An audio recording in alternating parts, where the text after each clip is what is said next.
It's fine. Yeah, nothing much to say after that. It's how hard you believe it.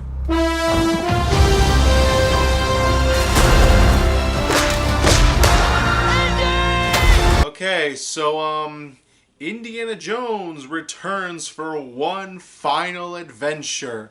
And yeah, this final adventure is directed by James Mangold, who directed such great films such as Logan and Ford versus Ferrari.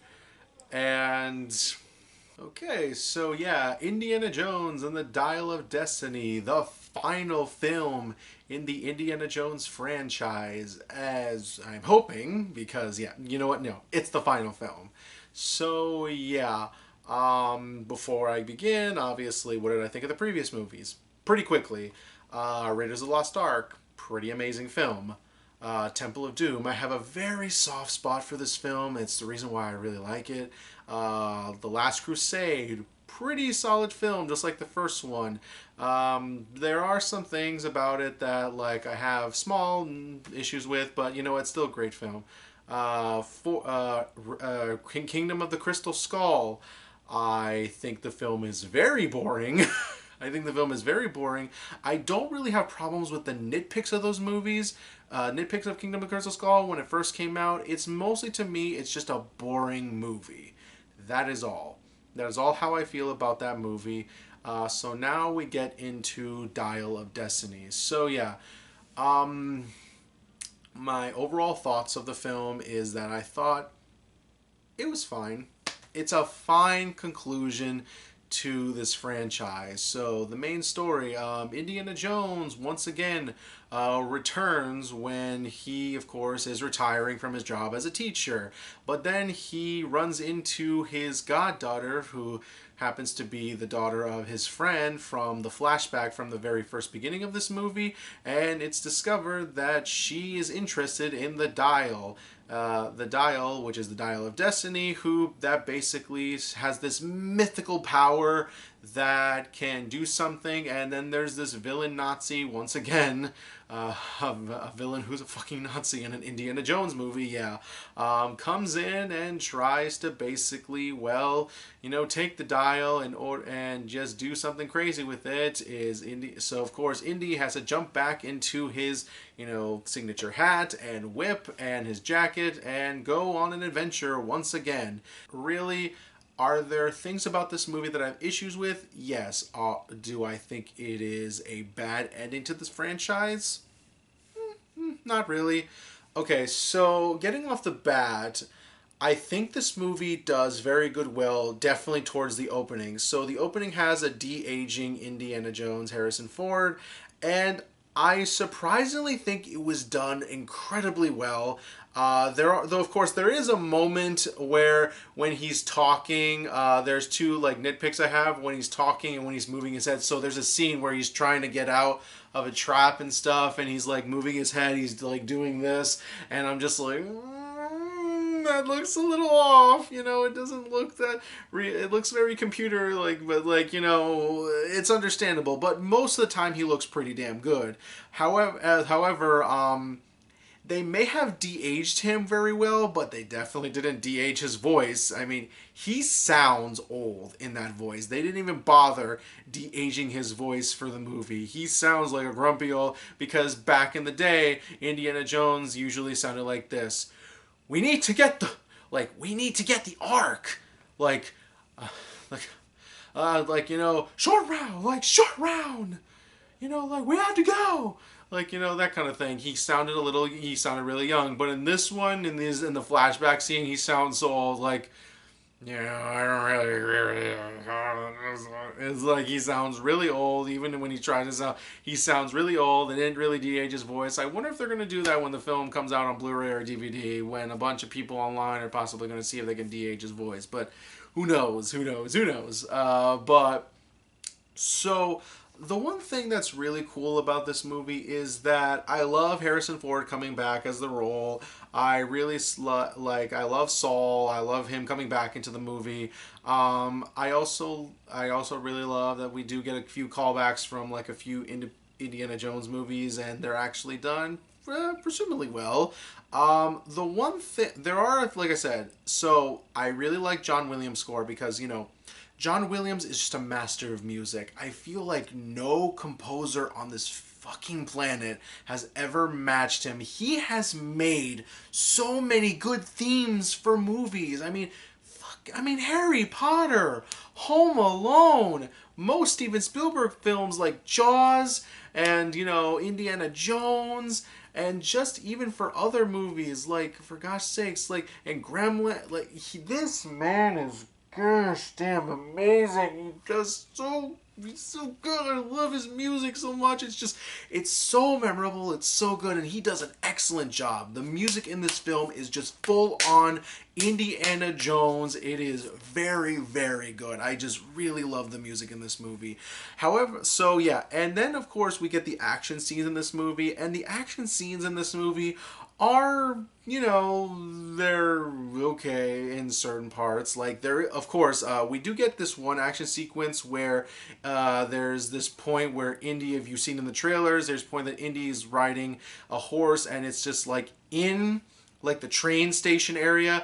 I'm just like, oh my gosh, like this. I saw this in the trailer, and it looks cool in the film. It is fucking awesome. The chase scene in this movie is pretty damn good in this movie. I love the chase sequence in the movie. Like like the train sequence when Indy is riding the horse and he's like dodging trains and stuff. That was cool. That was awesome. I also kind of like this one plane sequence when we get near the finale of the film, but I don't want to spoil too much of it. But yeah, we do get to that point. That scene was actually pretty damn good. The cart chase that they have in the desert area in this movie, it was okay. It wasn't that memorable, but, you know, I still found it pretty practical a little bit. There were some practical moments in the movie, but it's mostly heavily CGI, you know, as what we expect. I mean, for gosh sakes, like, Harrison Ford is like, he's like in his late 70s, and it's very obvious that a lot of action scenes were made like when he James Mangold knows how to direct action scenes. If you've seen the movie Logan, he knows how to do them well. But if you see this movie, you understand, because they had to take liberties in the action scenes because of Harrison Ford's age, and it's so noticeable because there's just so many scenes where, like, it's like really, really close up. Like, you know, there's just like this action scene like in underwater where Indiana Jones is just like trying to get this thing, but it's just like, and he's being chased by eels, but it's just like so close up. You mostly see his head and a little bit of the eels and stuff like that. You know, you don't see the whole picture. Like, half the time I'm just like, man, could you pull the camera back? I want to see action in this movie. I mean, we do get action, but it's just very into your face. It's definitely not as bad as Batman Begins, you know, where it's like crazy. But we do get some really good set action pieces. We do get a lot of good moments. We do get a really, really good moments in this movie. But so what do I think of the leading lady in this film? I think she did a decent job. It's definitely better than Elsa from the third movie. I don't know. It wasn't that. I didn't feel like she left an impact in that film. But for this film, I did like that she did a very good, as Indy's goddaughter. She did a very good job, and I even like the little kid in this. Surprisingly, I do like that he does, you know, at one point drive vehicles, and, you know, he has this whole signature thing where he pickpockets people, and, you know what, he has at least some things that are memorable about him. There are some moments where I'm just like, okay, I recognize him enough. And the villain of this movie played, I'm sorry, I don't know the actor's name, but I hear that he's a really good actor. He was actually the villain in Doctor Strange, as like I said, and I didn't really remember him there, but I definitely did remember him here. He did play a very insane and possibly pretty intimidating villain in this movie, but, you know, it all depends on how you feel about the finale. And so yeah, so I'm kind of feeling that I kind of have to give into spoilers for this one. Honestly, like I said, if you don't want to be spoiled about this movie, I'm going to spoil the ending, because if I want to talk about this film and how I feel audiences are feel good about this movie, so yeah, I feel that when you talk about the ending, people are going to be split on it. But like I said, I have to talk in detail just for you to know. So yeah, we're going to get to the ending of the movie. So if you don't want to be spoiled, stop the video right now and just go see the movie. Because yeah, I'm basically about to spoil the ending to you. So the idea is that Indy and his goddaughter, and of course is her little sidekick, is basically going on this adventure to search for the dial. This dial basically happens to be the heirloom to Archimedes. Yeah, Archimedes. Our heirloom to Archimedes, and he is a famous figure that Indy has appreciated for years, have studied for years, and he really loves his work, what he's done for people. He's a legend to him. So then what happens is that they find this dial that, no shit, can take them back in time. But not any time. It's not like it's a time travel type of item. It is technically, but it only takes you back in one very specific time. And yeah, we're about to get to that. So if you saw the movie, so we get to the point where Indy finds the other half of the dial, and then and then of course the villain comes in, kidnaps Indy, and basically takes Indy to show them that basically, so the villain's plan is to basically go back to the 1930, basically go back to 1939 to kill Hitler, and basically take over to fix the mistake that he's did, so Nazis can win the war. That's basically his plan, and his plan is very evil, like I can tell you that. But here's the problem. He thinks that because of mathematics, he thinks that, so there's this giant cloud hole, where if you go into the hole, you travel back through time. So he thinks mathematically, if he goes into a certain direction and a certain altitude, he can go into the time period, back into that time. However, Indy starts to notice something's wrong, and he's just like, we ain't going back to that time. It's like, we ain't going back to that time. We're going somewhere else. So we find out Archimedes made the dial because he wants to find people in the future to help him out in his time period. Basically, he made it to go out to his time period, which is basically something like, I think, 2000 BC, basically around the years 2000 BC, and so yeah, they're basically seeing Romans and then like a bunch of ships, thinking that the plane. So they go into back in time, and a bunch of the Romans like see the plane. I'm just like, oh, it's dragons. I'm just like, what? So they think it's dragons instead of being planes, because planes were invented at that time. So then of course they have a big fight in the air. Basically, Indy's attacking a bunch of the villains, and then Indy's goddaughter is in the plane after she snuck in, and then of course they parachute down while the villain basically crashes towards the plane and basically dies in a kind of very extreme, but at the same time, a basic way. He dies from a plane crash. And then Archimedes comes in, and he has the dial, and he sees that his dial basically worked, bringing back people. And so Indy and his goddaughter come down, and of course Archimedes comes to them telling them, are you people from the future? And they say yes. And of course I think the idea is because, so continuing back, going a little bit back, so we discover that Indiana Jones, Henry Jones Jr., basically separated from Marion, basically from Marion in the movie. Yeah, you know how like they were married in the movie. Now they basically separated. They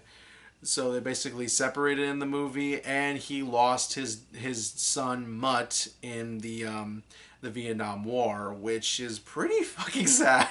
Like, it's really, really sad, like, that happened. But to be fair, I can understand why, they did that, because a lot of people hated Mutt in the previous movies, so knowing they can't recast Shia LaBeouf again, and I don't think they could have, I'm not sure, or they could have just done a better way of doing it, I don't know, but I feel like it was pretty tragic what happens. But yeah, so he kind of is in this mindset because he's a senior now, so he's kind of like, I think it's just because the reason, I feel people are going to be split on the situation, so Indy is deciding that he wants to be with Archimedes and die in this timeline instead of going back to his own time, but his goddaughter thinks he's doing the most craziest, stupid thing in the world. So just to get him out of the situation so they can go back to their own time, he fucking punches him, and then he just wakes up in his apartment, and he basically is, he sees that the dial's right next to it, and Marion, the goddaughter, who most of the movie is a smuggler who basically wants to, sell because she has to pay off someone, and so she basically lets Indy keep the dial because it seems like in a much safer hands, so she's going to try to find a way to make money somehow. But she's basically, throughout most of the movie, she basically wants to just make money off of people, and even, try to date some mob gang's son, and then stealing their wedding ring just to pay off. Like I said, she's paying off something. I kind of forget what it was. She was basically paying off her freedom over something because she got involved in the mob or something like that. So that's why she needed the dial. That's why she went on this crazy adventure just to get some money. But she decides to give Indy the dial and leave it on the table because she knows that it's in better, safer hands with him because his friend was so crazy wondering about the dial and stuff. So then, of course, he wakes up and he basically tells her, like, what's the point? Like, why do I belong here? Why am I needed here?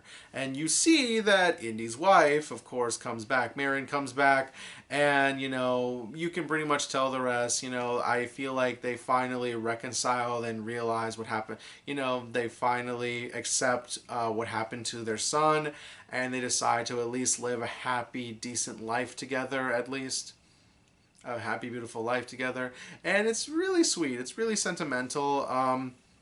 They do a little bit of a reminiscing of one scene from the movie, when they're having their little love moment. I think you know what I'm talking about. And, of course, the film ends with, of course, Saul basically taking his grandchildren and also the little kid sidekick and also the goddaughter out for ice cream. And they leave, Henry Jones Jr., Indiana Jones, and Marion alone, and they reminiscent about their past. And then one final shot. Indy takes his hat from the dryer and from the outside, he leaves it hanging from it, like, the air drying and stuff. He just takes out the hat, and yep, and then we get the credits. So yeah, I feel like people are going to be split on this ending where they're just like, it's kind of left to be desired, and you kind of felt a little like I feel like, for example, my friend B-Degs felt like empty with this, but honestly, I felt it was a very, decent conclusion. I felt it was a very fine conclusion. Definitely better than the fourth film, but I feel like, Indy feels like he's finally accepted that he still got it, and he's fine. He's with Marion. They're gonna live a normal, peaceful life together, and it just kind of ends, very simplistically. It doesn't have to be this giant, epic ending and stuff because I feel like that's what most of the films did. They always tried to end in a giant, epic ending, and this one just ends kind of almost nice, almost a little nice than usual. But I understand a lot of people are going to feel split on the choice that's like, why didn't she just leave India and do whatever he wanted? Why on earth did they have to do all this? Well, when you really think about it, I mean, Indy is mostly a senior in this film. That's the idea, I think, in a way, because when you're that age, I've had experiences with a relative and working with senior citizens at one point.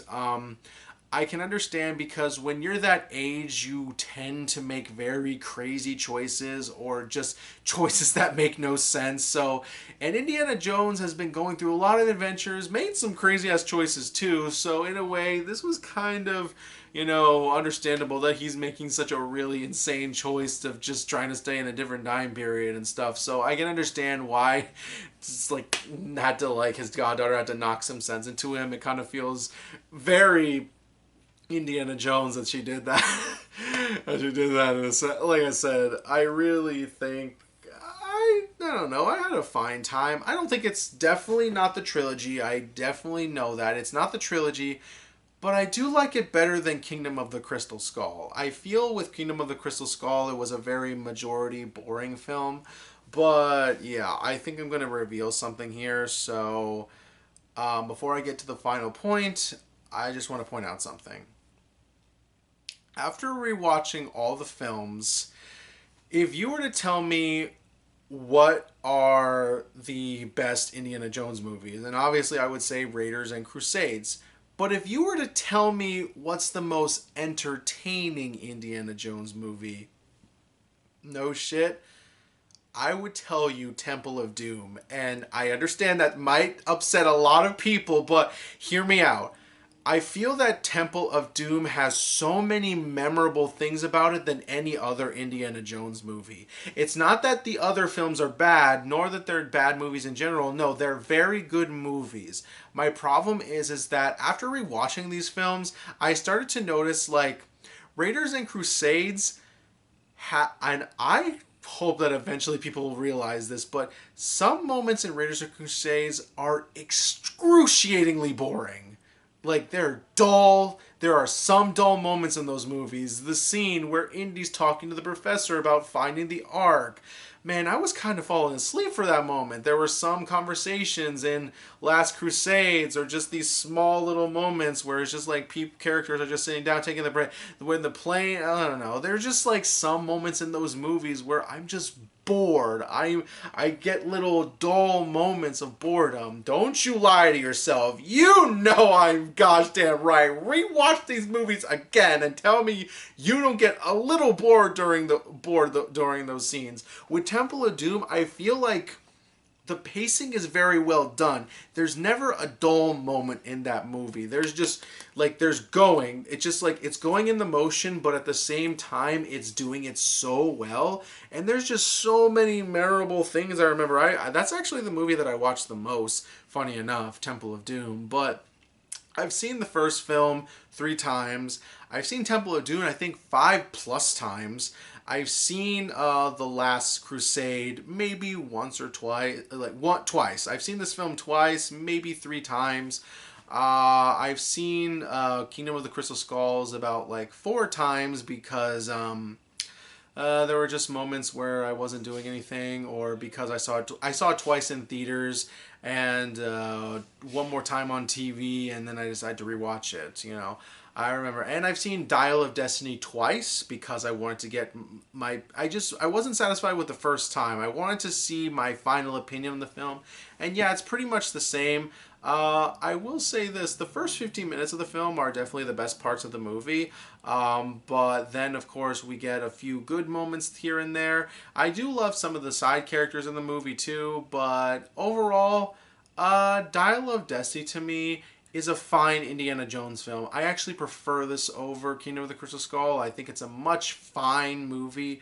It's definitely a fine ending to the franchise. I'd rather have the franchise end on a very, non-polarizing note, and more of an okay, you know what, I'm satisfied with what I got note.